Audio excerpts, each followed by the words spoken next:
Champions trophy 2025లో పాల్గొనబోయే జట్లన్నీ కూడా cup సాధించడమే లక్ష్యంగా పావులు కదుపుతున్నాయి. ఇంగ్లాండ్తో జరిగిన వన్డే సిరీస్ను రోహిత్ సేన క్లీన్ స్వీప్ చేయడంతో టీమిండియా కూడా మంచి ఫామ్లో ఉన్నట్టు అర్థమవుతోంది. ఈ ఛాంపియన్స్ ట్రోఫీలో టీమిండియా మ్యాచ్లన్నీ కూడా దుబాయ్ వేదికగా ఆడనుంది. దీంతో భారత్ జట్టు తరపున ఆడబోయే ఆటగాళ్లలో ఓ 5గురు ఆటగాళ్లు ప్రత్యర్థి జట్లకు చుక్కలు చూపించడం ఖాయమనే అభిప్రాయం వ్యక్తమవుతోంది. ఈ నేపథ్యంలో దుబాయ్లో ధమాకా ఆటతీరుతో అలరించబోయే పాంచ్ పటాకా భారత ఆటగాళ్లు ఎవరో ఇప్పుడు చూద్దాం. ఈ లిస్టులో ముందుగా శుభ్మన్ గిల్ గురించి చెప్పుకోవాలి.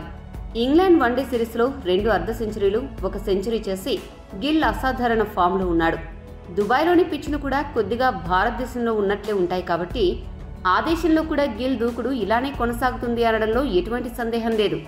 దుబాయ్ గడ్డపై గిల్ ఆడబోయే జిగేల్ ఇన్నింగ్స్ దెబ్బకు ఎన్ని జట్ల అడ్రస్సులు గల్లంతవుతాయో వేచి చూడాలి. ఈ లిస్టులో ఉన్న మరో ఆటగాడు middle order batter Shreyas Iyer. England సిరీస్లో అయ్యర్ వేగంగా అర్ధ సెంచరీలు సాధించి అందరి దృష్టిని ఆకర్షించాడు.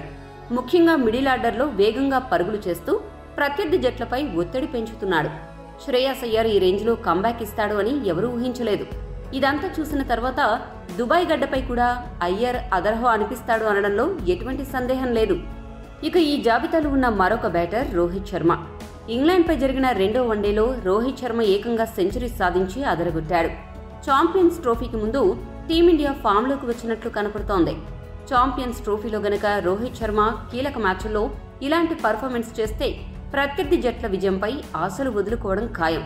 మరి హిట్ మ్యాన్ ఛాంపియన్స్ ట్రోఫీలో ఏ మేరకు హిట్ అవుతాడో చూడాలి. దుబాయ్ గడ్డపై మిగతా జట్లకు చుక్కలు చూపించడానికి నేను సిద్ధమని రవీంద్ర జడేజా కుండవద్దలు కొట్టి మరీ తన పర్ఫార్మెన్స్తో నిరూపిస్తున్నాడు. మధ్య ఓవర్లలో జడేజా తన స్పిన్ మంత్రంతో ప్రత్యర్థి బ్యాట్స్మెన్లకు చుక్కలు చూపిస్తూ వికెట్లు లాగేసుకున్నాడు. దుబాయ్ గడ్డపై జరగబోయే ఛాంపియన్స్ ట్రోఫీలో జడేజా కీలక పాత్ర పోషించబోతున్నట్లు అర్థమవుతోంది. ఈ జాబితాలో చివరగా వరుణ్ చక్రవర్తి గురించి చెప్పుకోవాలి.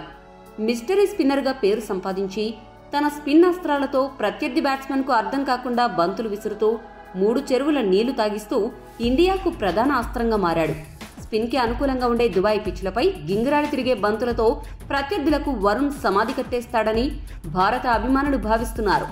మరి వరుణ్ ఈ ఛాంపియన్స్ ట్రోఫీలో ఏ మేరకు విజృంభిస్తాడో వేచి చూడాలి. మరి టీమిండియా తరపున ఏ ఆటగాడు ఛాంపియన్స్ ట్రోఫీలో హీరోగా నిలుస్తాడు అని మీరు భావిస్తున్నారో కామెంట్ చేయండి. మరిన్ని అప్డేట్స్ కోసం మా ఛానల్ సబ్స్క్రైబ్ చేసుకోండి.